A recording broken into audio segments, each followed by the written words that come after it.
Kita pada pagi hari ini dalam surat Rasul Paulus kepada jemaat di Efesus. Efesus pasal yang keempat ayat 22 sampai 24. Lalu kita melanjutkannya dengan bagian pasal 5 ayat 8 dan 9. Dan terakhir adalah ayat 2, pasal 2 ayat yang ke-10. Sekali lagi ayat 22 sampai 24. Kemudian pasal yang kelima ayat 8 dan 9. Dan terakhir adalah ayat pasal 2 ayat yang ke-10. Bagian firman Tuhan pagi hari ini adalah sebuah tema atau sebuah pikiran yang berkesinambungan dari 4 seri pelajaran kita dalam 4 pekan berlalu, yaitu memelihara permusuhan dengan iblis sebagai seorang yang sudah diselamatkan. Lalu ada pertanyaan, kalau memang pekerjaan penyelamatan itu melulu adalah pekerjaan, perlukah orang percaya tetap berbuat baik atau berbuat benar? Bagian ini adalah bagian yang akan menjawabnya. Sekali lagi dalam Efesus pasal 4 ayat 22 sampai 24, pasal yang kelima ayat 8 dan 9, dan pasal 2 ayat yang ke-10. Kita membacanya bersama-sama. Demikianlah firman Allah. 1, 2, 3. Yaitu bahwa kamu berhubung dengan kehidupan kamu yang dahulu harus menanggalkan manusia lama yang menemui kebinasaannya oleh nafsunya yang menyesatkan, supaya kamu dibaharui di dalam roh dan pikiranmu, dan mengenakan manusia baru yang telah diciptakan menurut kehendak Allah di dalam kebenaran dan kekudusan yang sesungguhnya. Pasal 5 ayat 8 dan 9. Demikian firman Allah. 2, 3. Memang dahulu kamu adalah kegelapan, tetapi sekarang kamu adalah terang di dalam Tuhan. Sebab itu hiduplah sebagai anak-anak terang, karena terang hanya berbuahkan kebaikan dan keadilan dan kebenaran. Yang terakhir adalah pasal 2 ayat yang ke-10. Efesus 2 ayat yang ke-10. Demikian firman Allah. 2, 3. Karena kita ini buatan Allah, diciptakan dalam Kristus Yesus untuk melakukan pekerjaan baik yang dipersiapkan Allah sebelumnya. Ia mau supaya kita hidup di dalamnya. Amin. Puji Tuhan. Nah, saudara, firman Tuhan pagi hari ini saya beri judul keagungan hidup oleh perbuatan baik. Artinya, kalau saudara ingin memiliki kehidupan yang baik, kehidupan yang agung, berjaya dalam pengertian seutuh-utuhnya, maka saudara berbuat benar adalah kuncinya di segala situasi. Kalaupun saudara berada dalam sebuah mayoritas absolut, di mana saudara satu-satunya orang yang berpijak pada kebenaran, saudara harus bertahan dan tetap berprestasi dalam situasi itu. Karena itulah satu-satunya cara kita untuk membangun sebuah kebesaran yang kekal. Bukan saja untuk ada di sini, tetapi juga berjaya dalam pengadilan Tuhan. Nah, saudara, firman Tuhan pagi hari ini menjadi sesuatu yang krusial sebagai jawaban terhadap jamaknya pengajaran aneh, pengajaran sesat atau pengajaran yang tidak alkitabiah tentang nilai perbuatan. Bahkan itu ajaran-ajaran yang muncul di dalam kehidupan Kristen. Tadi malam saya menonton sebuah video seorang pengkhotbah dengan tegas berkata bahwa kalau saudara tidak membayar perpuluhan, karena perpuluhan itu adalah milik Allah, itu berarti berdasarkan Maliaki 3 ayat 8 dan 9 saudara menipu Allah. Dan kalau saudara membaca terus dalam perjanjian baru, penipu adalah salah satu dari kualifikasi perilaku seseorang yang masuk neraka. Itu berarti bahwa kalau Anda tidak membayar perpuluhan, silogismenya adalah Anda menipu Allah. Karena Anda menipu Allah, maka Anda tempatnya di neraka. Wah, itu terlalu menyederhanakan kebenaran. Ya, terlalu menyederhanakan segala sesuatu sesuai dengan apa yang dia pikirkan. Saudara, ketika saudara membaca Alkitab, saudara harus mengerti konteksnya. Konteks itu sedang berbicara tentang apa. Nah, hari ini saudara, ada banyak sekali pengajaran yang salah tentang nilai perbuatan baik itu. Tidak hanya di luar, tetapi juga itu di dalam kekristenan. Artinya, mereka mau berkata dengan pernyataan seperti itu, kalau saudara ingin diselamatkan dan memelihara keselamatan itu, Anda harus menambah nilai daripada pekerjaan Kristus yang dikatakan oleh Kristus sebagai selesai itu dengan perbuatan baik. Artinya tidak cukup keselamatan itu Anda peroleh dengan perkataan Kristus atau pembayaran Kristus, di mana Kristus sendiri dalam Yohanes 9:30 berkata sudah selesai. Anda harus memelihara keselamatan yang Anda punya karena iman saudara kepada Kristus itu dengan perbuatan baik, supaya saudara dapat terpelihara sampai kepada saudara. Dalam 4 seri khotbah saya kemarin, saya menjelaskan kepada saudara secara gamblang bahwa kalau pun saudara diberi kesempatan dengan hak memiliki semesta ini, lalu saudara mengakhiri upaya saudara membayar harga keselamatan saudara dengan kematian saudara, itu pun tidak efektif. Mengapa? Dosa mengamputasi kita dari kapasitas hidup, memperoleh, apalagi memelihara keselamatan itu. Keselamatan hanya domain, pekerjaan, dan karya Allah di dalam Kristus Tuhan. Tidak ada seorang pun. Kalau saudara membaca dalam Alkitab, dikatakan di situ ada banyak orang, termasuk Musa. Dia dibenarkan bukan karena perbuatan melakukan Taurat. Yesus berkali-kali mengatakan hal itu. Artinya saudara, keselamatan pekerjaan Kristus, tetapi pekerjaan baik atau perbuatan baik tetap menjadi sebuah objek atau perilaku yang Anda harus lakukan karena perintah absolut Allah. Argumentasi yang kedua adalah mengapa kita harus berbuat baik? Karena hari ini saudara, ini adalah sebuah dunia di mana kita susah sekali mengenal pribadi, komunitas, atau institusi Kristen. Identitasnya tidak jelas. Ucapan atau tutur kata, perilaku, pencapaian, cara hidup, dan lain sebagainya, kita tidak banyak berbeda atau kita tidak berbeda. Tidak semua, tetapi banyak di antara kita hari ini yang tidak berbeda dengan cara hidup dunia.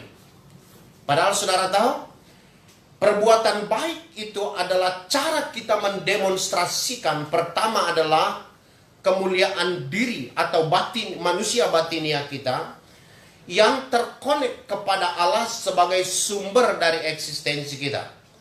Dalam studi kita dalam pekan-pekan yang lalu saya katakan bahwa firman Allah katakan bahwa saya dan saudara diciptakan menurut gambar dan rupa Allah. Artinya saudara, kita harus mendemonstrasikan nilai diri kita yang mulia itu dan sekaligus menjadi cermin bagi orang lain untuk mengenal Allah. Saya dan saudara adalah mercusuar Allah di dalam dunia ini untuk orang mengenal Allah. Yesaya 8:14 berkata, Yesaya, istri dan anak-anaknya, rumah tangganya adalah alamat bagi dunia untuk mengenal Allah. Saudara, itulah esensi kita di dalam dunia ini. Kita harus mempertegas dan memperjelas warna kekristenan kita. Dan itu adalah dari konsistensi kita bersikap benar di segala keadaan. Kalau saudara berada dalam seperti saya katakan tadi, dalam mayoritas absolut yang mengatakan yang salah itu adalah benar, Anda harus dapat berkata tidak, karena itu memang tidak benar. Yang ketiga adalah tumpulnya produktivitas Kristen hari ini. Mengapa? Nanti dalam studi ke depan kita akan tahu bahwa efektivitas kehidupan kita itu adalah ketika kita memenuhi syarat atau kita menundukkan diri kita di dalam otoritas kebenaran Allah, sehingga kehidupan kita yang benar itu dijadikan tempat kuasa Allah bekerja. Ketika kita hidup benar dan kuasa Allah bekerja dalam hidup kita, disitulah produktivitas hidup kita dicapai di semua panggilan kita. Artinya saudara, kita hari ini saudara tidak lebih baik dari pencapaian dunia. Padahal Alkitab berkata bahwa kita adalah seorang manusia Allah. Bukan saja karena kita produk penciptaan baru Allah, tetapi karena di dalam diri kita Allah berdiam di dalam kita.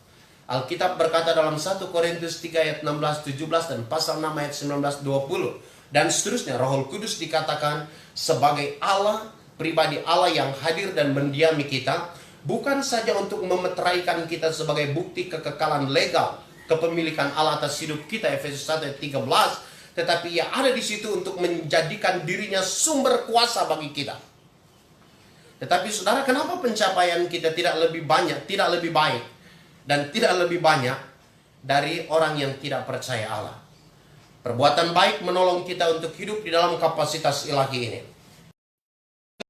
Kapasitas firman hari ini adalah untuk menolong kita atau menstimulasi kita rindu berdiri cemerlang di pengadilan Allah. Karena saudara, tidak ada satu pun yang saudara pikirkan, tidak ada satu kata pun yang saudara ujarkan, tidak satu pun perbuatan yang saudara lakukan yang tidak mengkoneksi saudara pada pengadilan Kristus. Alkitab berkata di dalam 2 Korintus 5 ayat yang ke-10, sebab masing-masing kita akan berdiri di depan tahta pengadilan Kristus untuk mempertanggungjawabkan setiap hal yang kita lakukan, baik ataupun jahat.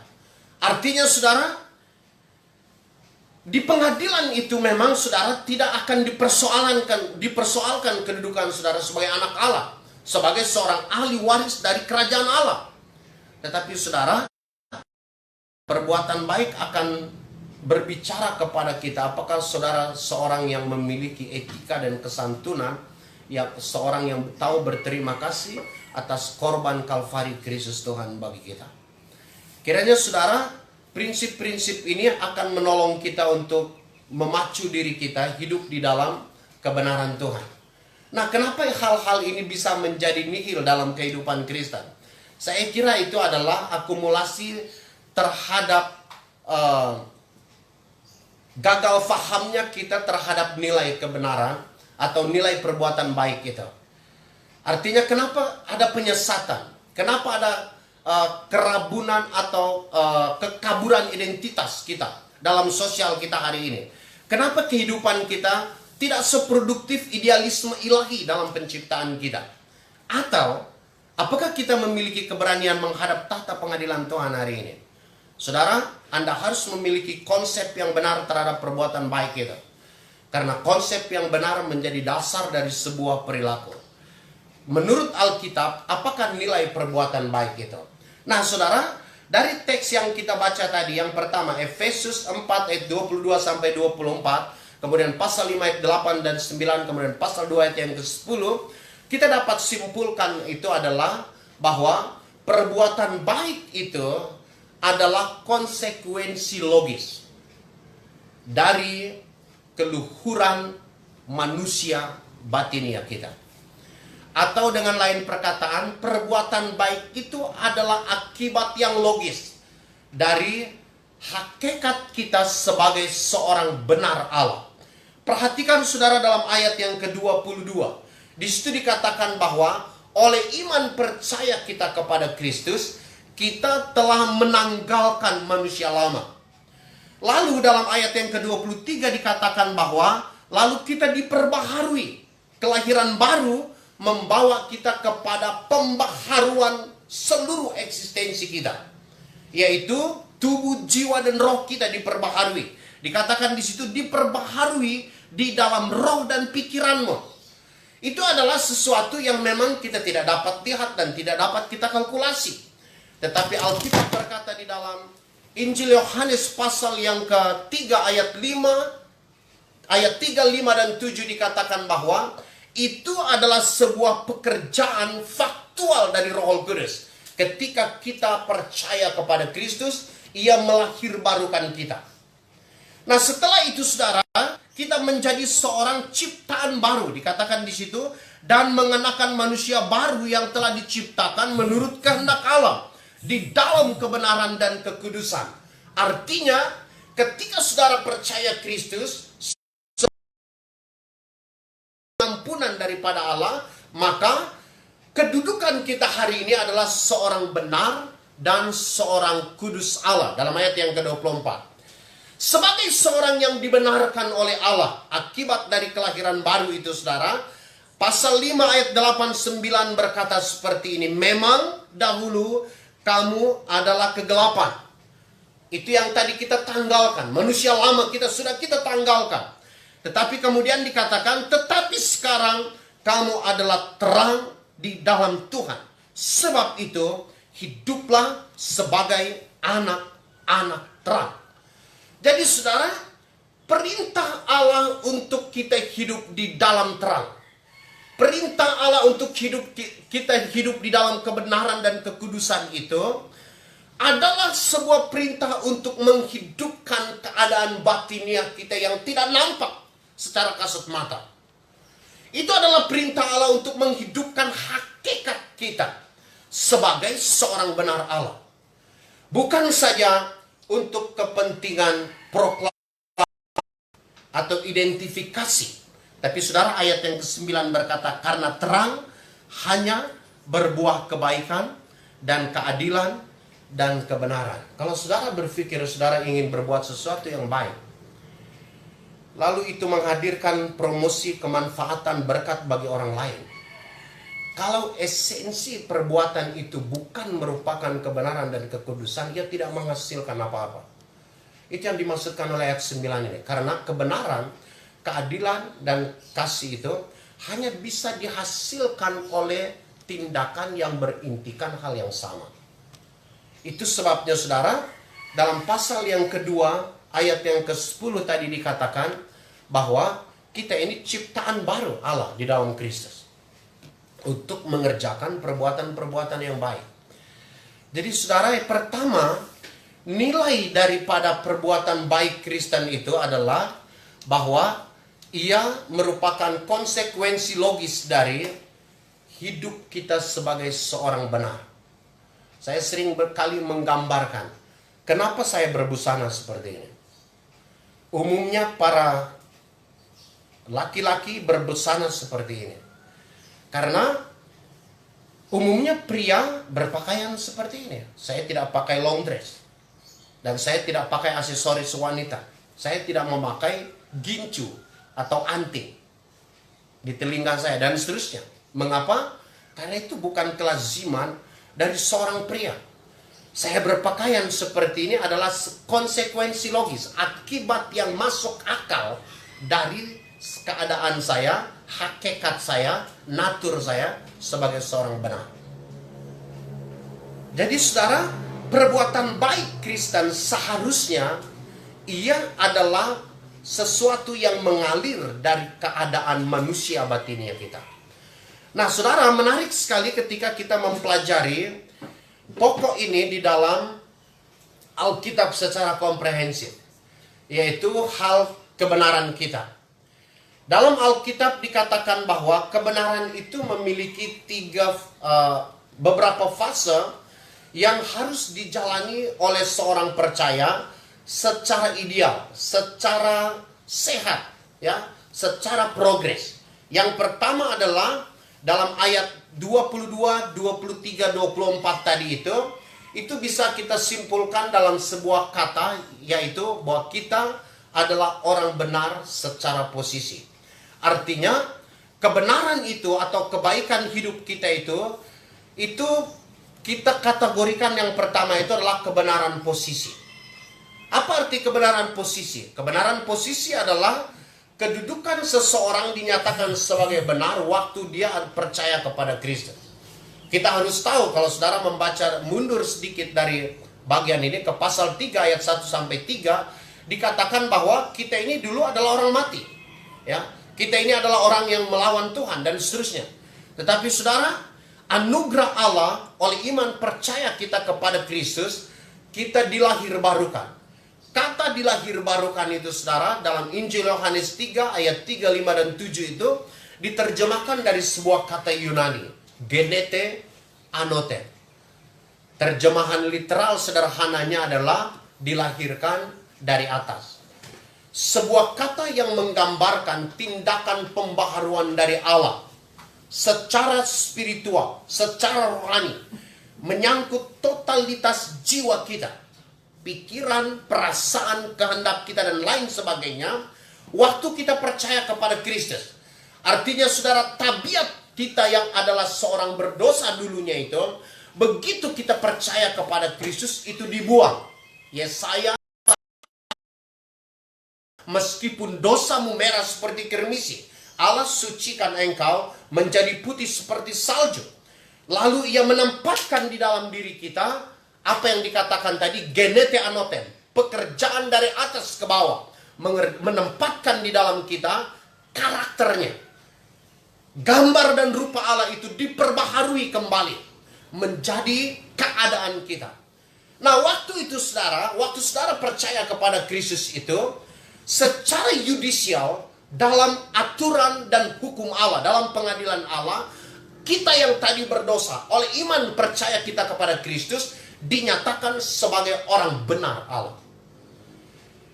Ini lepas dari perilaku saudara, tapi ini adalah sebuah naturalisasi ilahi, di mana kita yang tadi adalah warga kerajaan dunia berubah menjadi warga kerajaan sorga oleh iman percaya kepada Kristus. Lalu yang kedua saudara, apakah kemudian setelah kita benar tanpa cacat celah itu, kemudian kita dapat memelihara kebenaran itu secara ajak, progres hingga sempurna, tanpa cacat celah, tanpa kejatuhan, tanpa kealpaan, dan seterusnya? Saya kira tidak. Tidak ada seorang pun orang percaya di dalam dunia ini yang tidak lagi jatuh di dalam dosa. Paulus berkata dalam Roma pasal yang ke-7 ayat 14, bukan yang aku pikir sebagai baik, bukan yang aku kehendaki sebagai baik dan benar, bukan itu yang aku lakukan, tetapi sebaliknya aku melakukan dosa. Artinya saudara, seringkali kita berpikir dan berkehendak untuk melakukan sesuatu yang baik, tapi kealpaan, kelemahan, dan bahkan dosa itu yang kita lakukan. Seorang anak muda, bukan seorang anak muda, banyak anak muda atau banyak orang Kristen bertanya kepada saya, Pak, saya sebenarnya rindu sekali ada secara konsisten rajin beribadah bersama-sama dengan jemaat Tuhan. Karena itu saya membangun tekad. Dan pada hari Sabtu, ini untuk kepentingan ibadah minggu, pada hari Sabtu saya sudah bersiap-siap. Saya berusaha tidur lebih awal dan seterusnya. Tetapi begitu pagi hari saya bangun, kemalasan itu sedemikian kuat, atau alasan apapun yang begitu banyak, sehingga akhirnya saya batalkan. Dan itu bukan sebuah keadaan atau pengalaman yang 1-2 kali saya alami. Tetapi mereka berkata bahwa itu adalah pengalaman yang terus berulang. Alkitab berkata, roh memang penurut, tetapi daging lemah. Nah saudara, di dalam pengalaman kita jatuh bangun, dan jatuh bangun itu, bagaimana dengan kekudusan kita? Waktu kita jatuh dan kemudian kita datang kembali kepada Allah, apakah Allah mengampuni kita? Iya, saudara. Ia mengampuni kita seberapa kali pun kita jatuh. Seberapa kali dan seberapa jahat dan dalamnya pun kita jatuh. Kalau saudara datang kepadanya, dia mengampuni saudara. Teksnya di mana? Teks klasik yang sering kali kita kutip adalah 1 Yohanes 1 ayat yang ke-9. Dikatakan di situ, Allah itu setia dan adil. Kalau engkau datang dan mengakui segala dosamu, Ia akan menyucikan kamu dan membenarkan kamu. Artinya saudara, Dia setia dengan perjanjiannya. Kapanpun saudara datang kepadanya, Dia akan ampuni saudara. Dia adil untuk meminta pertanggungjawaban kepada saudara, untuk memulihkan hukum yang sudah tercederai. Pertanyaan kita adalah, saya tidak sukar, ya. Ada anak muda yang bertanya kepada saya tidak sukar memahami arti kesetiaan Allah untuk mengampuni saya dalam intensitas yang berkelanjutan. Saya tidak sukar, tetapi saya sukar mengerti arti keadilan. Karena keadilan itu saudara itu bicara tentang penghukuman yang setimpal. Kalau kita buat dosa, mesti adanya di penghukuman dan seterusnya. Saudara tahu, itulah salah satu arti nilai seruan Kristus di Kalvari sudah selesai. Artinya saudara, ketika Ia mati di kayu salib, Ia menanggung segala dosa, kelemahan, sakit, penyakit kita. Bukan saja yang sudah kita buat, tapi yang sedang kita buat, pengampunan disiapkan baginya. Apa yang akan kita lakukan sebagai jahat di depan itu, kalau saudara datang kepadanya, penghukuman Kristus Tuhan itu memadai untuk pemulihan Anda. Artinya saudara, keadilan itu bukan Anda yang tanggung disiplinnya. Bukan kita yang menanggung sanksi dari dosa yang kita lakukan dalam kekristenan itu. Kristus kita. Itu sebabnya saudara, kita datang kepada Kristus, sumber pengampunan itu.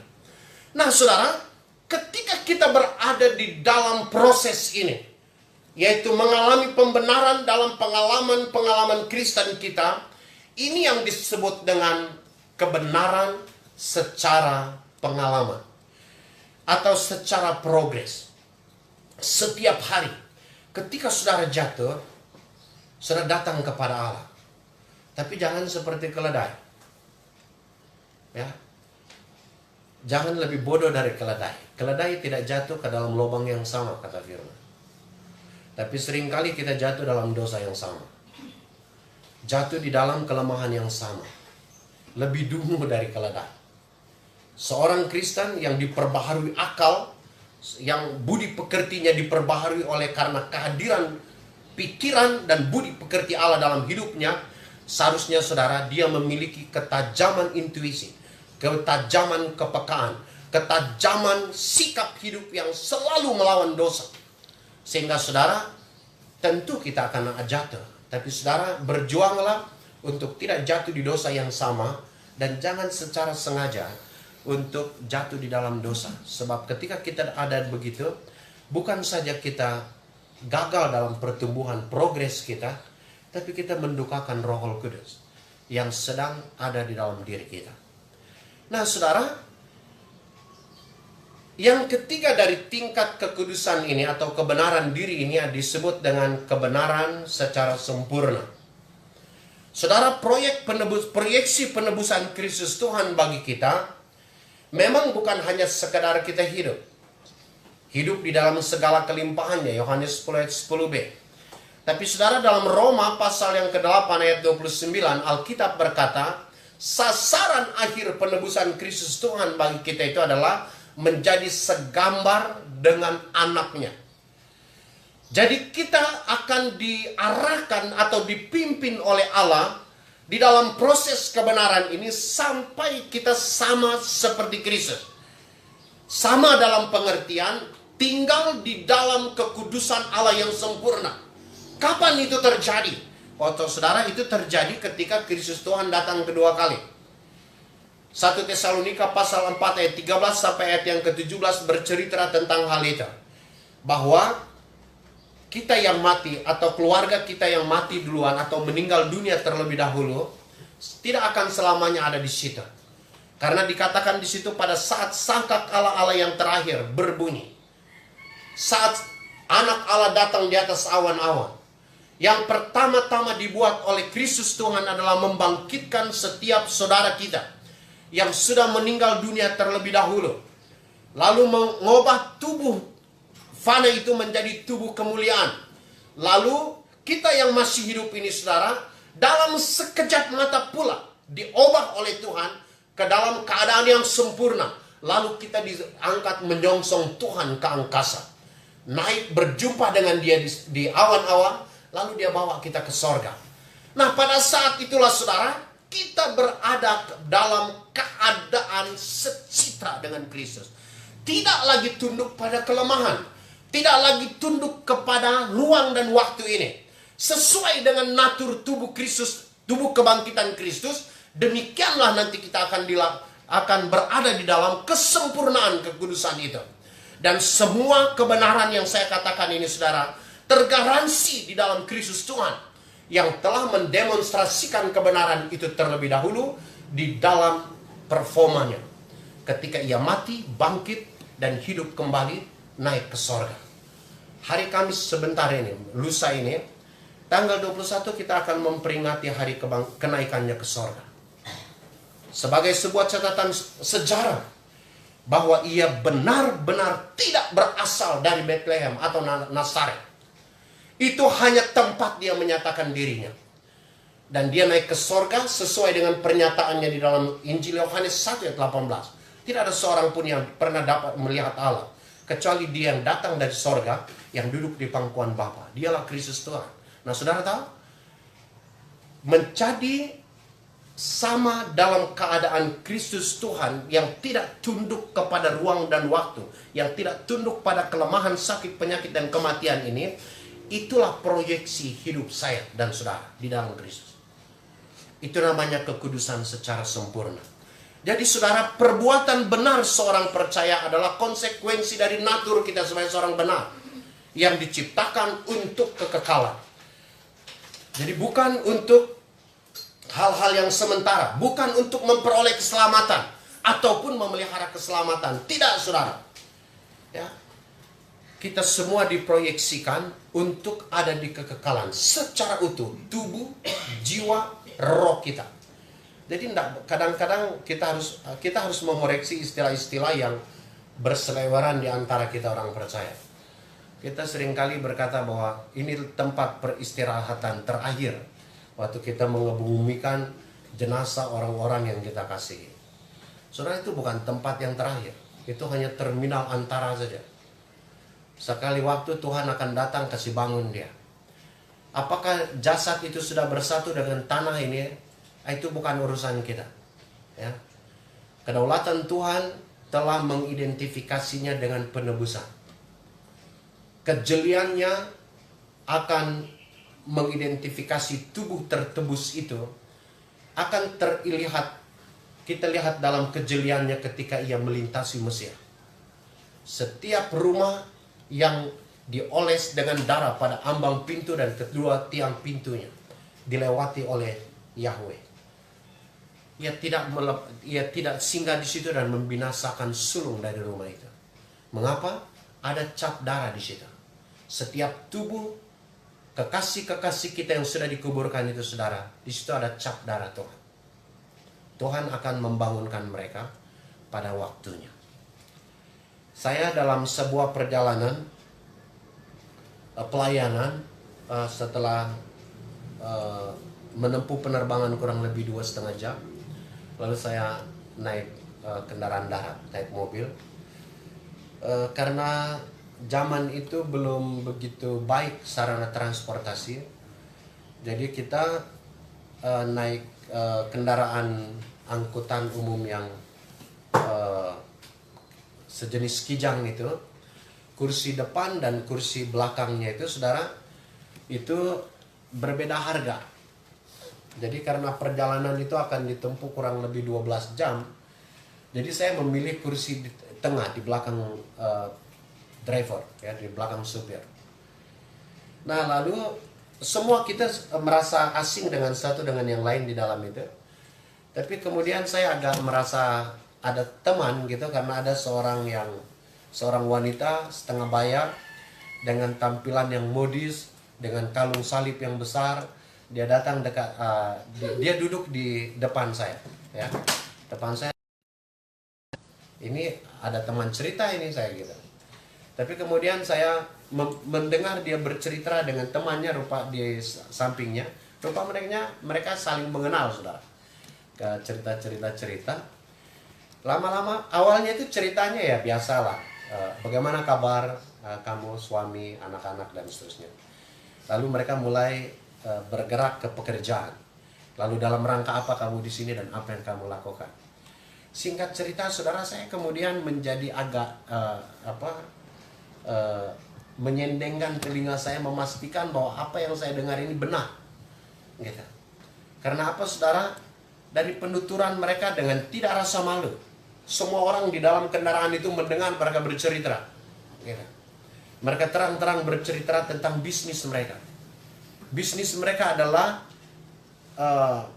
pergi ke kapal yang berhenti di tengah laut, lalu membeli melalui black market, secara black market itu VCD porno. Lalu mereka sebarkan itu di pedalaman sana. Dan dia berkata, waduh, agak sial ini nasib saya hari ini. Saya seharusnya dapat sekian box, tapi ini saya hanya dapat sekian keping. Saya kemudian bertanya-tanya dalam diri saya, ini orang Kristen atau orang apa? Ya? Ini orang percaya atau orang apa? Karena apa? Lihat tampilan yang saya katakan, seorang yang modis dengan dandanan yang baik, kemudian dengan kalung emas salib. Wah, saya kemudian lihat percakapannya. Saya kemudian menjadi bertanya, ini kawarna hidup kekristenan. Jadi ini orang apa sebenarnya orangnya? Saudara, seringkali di dalam kekristenan kita gagal memaknai korelasi antara perbuatan dengan hakikat hidup kita. Bahwa itu adalah sebuah cara kita mengidentifikasi diri kita. Bahwa sebenarnya perbuatan baik itu seharusnya dinamika terbaca yang menggambarkan keadaan batinia kita sebagai seorang benar. Kalau kita hidup seperti ibu yang saya ceritakan ini, apa pandangan orang terhadap kita? Atau bagaimana kita memperlakukan diri kita sendiri sebagai seorang benar? Wah, itu sesuatu yang tidak logis, tidak masuk akal. Seharusnya, saudara, segala sesuatu yang kita lakukan dalam kehidupan Kristen kita itu adalah sebuah yang mengalir, sebuah perilaku yang mengalir dari keadaan batinia kita. Kalau saudara sebagai seorang suami, sebagai seorang istri, sebagai seorang anak di dalam keluarga, untuk hubungan-hubungan atau relasi-relasi saudara dengan setiap anggota keluarga Anda, apakah itu menggambarkan Anda sebagai suami seorang benar?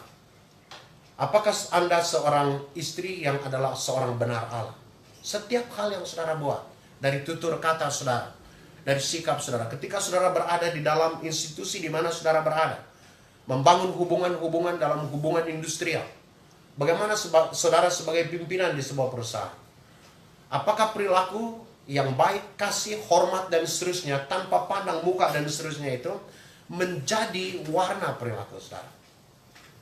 Kekristenan saudara hari ini, seperti saya katakan dalam pendahuluan saya mengenai krusialitas dari firman hari ini, sukar sekali untuk diidentifikasi. Mana orang Kristen, mana orang bukan Kristen.